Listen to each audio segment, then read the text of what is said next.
ಇದು ಯಾಕಂತ ಹೇಳಿದರೆ ಯೋಚನೆ ಮಾಡಬೇಕು. ನಾನು ಸಹ ಮೊನ್ನೆ ದಿನೇಶ್ ಗುಂಡೂರಾವ್ ಬಂದಾಗ ಹೇಳಿದ್ದೇನೆ, ಸರ್ಕಾರಿ ಆಸ್ಪತ್ರೆ ಎದುರುಗಡೆ ಇರುವಂಥ ಜನೌಷಧಿಯನ್ನು ನಿರಂತರ ನಾವು ಹೇಳಿದ್ದೀವಿ. ಸರ್ಕಾರದಲ್ಲಿ ಇವತ್ತು ನಾವು ಔಷಧಿ ಸಂಪೂರ್ಣ ನಾವು ಕೊಡ್ತಾ ಇದ್ದೀವಿ. ಸರ್ಕಾರದೇ ಔಷಧಿ ನಾವು ಕೊಡೋದ್ರಿಂದ ಜನೌಷಧಿ ಅಲ್ಲಿ ತೊಗೊಳ್ಳೋದು ಬೇಡ.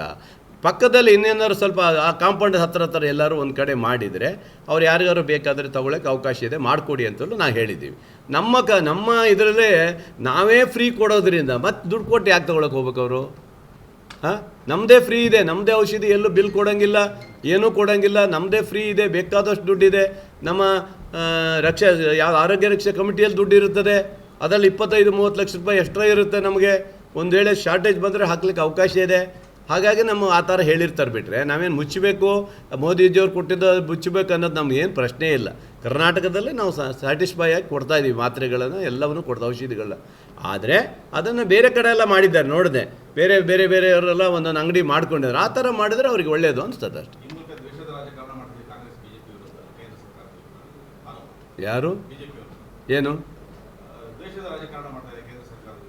ದೇಶದ ರಾಜಕಾರಣ ನಾವೇನು ಮಾಡಿದ್ದೀವಿ? ಯಾವ ದ್ವೇಷದ ರಾಜಕಾರಣ ಮಾಡಿದ್ದೀವಿ? ನಮಗೆ ಬರುವಂಥ ಹಣ ಕೊಡ್ರಿ ಅಂದರೆ ಅದು ದ್ವೇಷದ ರಾಜಕಾರಣನಾ? ಯಾವುದೂ ಇಲ್ಲ ರೀ. ಇದರಿಂದ ನೀವು ತಪ್ಪು ತಿಳ್ಕೊಳ್ಳೋಕ್ಕಾಗಿದೆ. ನನ್ನ ಆಸ್ಪತ್ರೆಗೆ ಬನ್ನಿ, ನನ್ನ ಆಸ್ಪತ್ರೆಯಲ್ಲಿ ಪೂರ್ತಿನ ಔಷಧಿಗಳನ್ನು ನಾವು ಅಲ್ಲೇ ಕೊಡ್ತೀವಿ. ಜನ ಔಷಧಿಗೆ ತೊಗೊಳ್ಳೋಂಥ ಯಾಕೆ ಹೋಗ್ತಾರೆ? ದುಡ್ಡು ಕೊಟ್ಟು ತೊಗೊಳಕ್ಕೆ ಹೋಗ್ತಾರೆ. ಇವ್ರು ಮಾಡಿ, ನಾವು ಬೇಡನಲ್ಲ, ನಮ್ಮ ಕಾಂಪೌಂಡ್ ಒಳಗೆ ಆ ಕಡೆ ಕೊಡ್ತೀವಿ. ಕಾಂಪೌಂಡ್ ಒಳಗೆ ಎಲ್ಲರೂ ಅಂಗಡಿ ಮಾಡಿಕೊಡ್ತೀವಿ. ಮಾಡೋದ್ರೆ ಅವ್ರಿಗೆ ನಾವು ಮಾಡಲಿಕ್ಕೆ ಅವಕಾಶ ಕೊಡ್ತೀವಿ. ನಾವು ಈಗಲೂ ಕೊಡ್ತೀವಿ. ನಾವು ನಮ್ಮಲ್ಲಿ ಇತ್ತು, ಅವ್ನು ಮುಚ್ಕೊಂಡು ಹೋಗಿದ್ದ, ಅವ್ನು ಬರಲೇ ಇಲ್ಲ, ಬಾಗಿಲೇ ತೆಗ್ದಿರಲಿಲ್ಲ. ಹಾಗಾಗಿ ಅವರೇ ಮಾಡೋದು, ಅವರೇ ಅರ್ಧದಷ್ಟು ಬಾಗಿಲು ತೆಗ್ದಿಲ್ಲ. ಈಗ ಪ್ರೈವೇಟಲ್ಲಿ ಅಲ್ಲೆಲ್ಲೇ ಮಾಡ್ತಾ ಇದ್ದಾರಲ್ಲ, ಆ ಥರ ಔಷಧಿ ಅಂಗಡಿಯಲ್ಲೇ ಮಾಡಿಕೊಡೋದು ಒಳ್ಳೆಯದು ಅಂತ ನನ್ನ ಲೆಕ್ಕ. ನಾವು ದೇಶದ ಇದಿಲ್ಲ, ಮೋದಿಯವರ ಕಾರ್ಯಕ್ರಮ ಯಾವುದೂ ರದ್ದು ಮಾಡಲ್ಲ, ಎಲ್ಲ ಕಾರ್ಯಕ್ರಮವನ್ನು ಯಶಸ್ವಿಗೊಳಿಸ್ತೀವಿ. ಆದರೆ ಮೋದಿಜಿಯವರೇ ಯಾಕೋ ನಮ್ಮ ಕರ್ನಾಟಕಕ್ಕೆ ಮಲ್ತಾಯಿ ಧೋರಣೆ ಮಾಡ್ತಾಯಿದ್ದಾರೆ. DCC ಬ್ಯಾಂಕಿಂದ ನಮ್ಮ ನಬಾರ್ಡ್ ದುಡ್ಡು ಬರ್ತಾ ಇರಲಿಲ್ಲ, ಉದ್ಯೋಗ ಖಾತ್ರಲ್ಲಿ ದುಡ್ಡು ಬರ್ತಾ ಇಲ್ಲ, JJM ಇಂದ ಅರ್ಧಕ್ಕರ್ಧ ದುಡ್ಡು ಇನ್ನೂ ಬಂದಿಲ್ಲ. ಇವೆಲ್ಲವನ್ನು ದೇಶದ ರಾಜಕಾರಣ ಮಾಡ್ತಿರೋದು BJಪಿಯವರು ಬಿಟ್ಟರೆ ನಾವಂತೂ ಅಲ್ಲೇ ಅಲ್ಲ. ಅವರು ಮಾಡ್ತಾ ಇರೋದು ಯಾಕಂದರೆ ಕಾಂಗ್ರೆಸ್ ಗೌರ್ಮೆಂಟ್ ಬಂದಿದೆ ಅಂತೇಳಿ ದ್ವೇಷದ ರಾಜಕಾರಣವನ್ನು ಮಾಡೋ ಹತ್ತಿರೋದು ಅಲ್ಲಿಯ ಮೋದಿಜಿಯವರ ಸರ್ಕಾರ, ಅಲ್ಲಿಯ ಮಂತ್ರಿಗಳು ಮಾಡ್ತಾ ಇದ್ದಾರೆ. ಬಿಟ್ಟರೆ ನಾವಂತೂ ದೇಶದ ರಾಜಕಾರಣವನ್ನು ಮಾಡಲ್ಲ.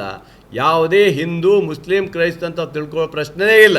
ನಾನು ಅವತ್ತೇ ಹೇಳಿದ್ದೇನೆ, ಯಾವನು ಪಾಕಿಸ್ತಾನ ಜಿಂದಾಬಾದ್ ಅಂತಾರೆ ಹೊಡಿರಿ ಅಂತ ಹೇಳಿದ್ದಿದ್ದು ಅವರಿಗೆಲ್ಲ.